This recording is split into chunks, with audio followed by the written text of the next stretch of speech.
A fire is raging inside the world heavyweight champion Anthony Joshua, and it's all because of Jarrell Miller.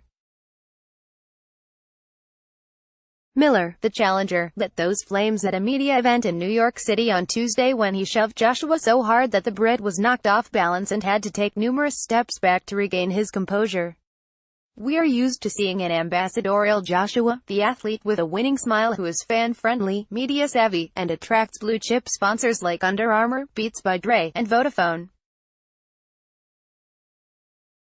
But, by trade, Joshua is a boxer and makes most of his money by repeatedly ramming his huge fists through an opponent's body, temple, or chin, usually never resting until that man is defeated, concussed, and lying on the floor of a blood-stained canvas." Joshua, after all, got off the canvas to knock out former long-reigning heavyweight champion Vladimir Klitschko in 2017, overcame a headbutt and busted nose to defeat Carlos Takam in the 10th round in 2018, and, most recently, he almost sent the 2004 Olympic gold medalist Alexander Povetkin through the ropes en route to a thumping stoppage win just 6 months ago. Read more. Anthony Joshua's next fight confirms he's this era's Floyd Mayweather. Yes, Joshua speaks well, but at heart he is a fighter, a man who simply thrives when it comes to competition, the stage, and above all, unarmed combat. This is why it's not too surprising that this fighting spirit comes out to play every now and then outside of a boxing ring, when an opponent talks trash or does what Miller did earlier this week when he pushed him in front of reporters and camera crews in a clip that will have now been seen by fans all around the world. By doing this, all Miller has done is provoke anger from Joshua. Joshua has called the American a little b and a rotting disease, who he just wants to murder. But the feud is sure to end like countless others.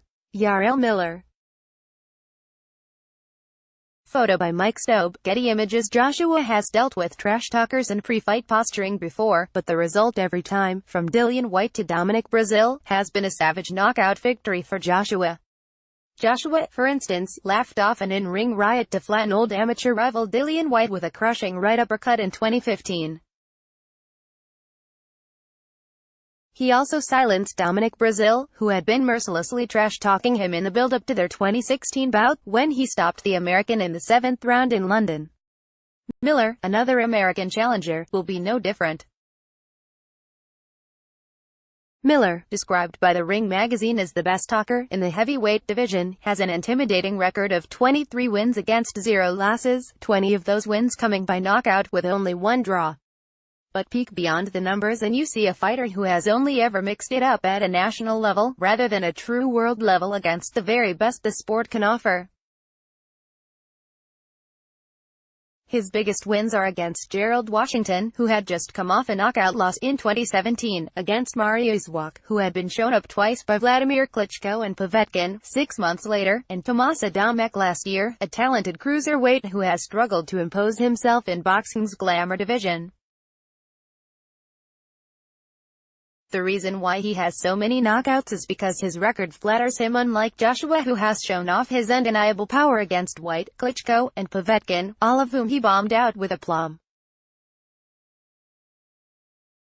Joshua. Photo by Richard Heathcote, Getty Images. Miller is an aggressive, come-forward fighter who likes to box on the inside, from close range, that is. This plays into one of Joshua's biggest advantages, as one of his top punches is an uppercut, a punch he has used to co-fighters who had a far greater pedigree than Miller.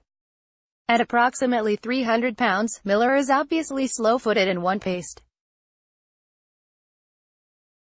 Again, this will prove a nightmare for him against Joshua, who, though a robust figure himself, can prove to be fast and dangerous against a guy who is there to be hit. Joshua is used to walking to the ring while an expensive pyrotechnic display propels flames all around him.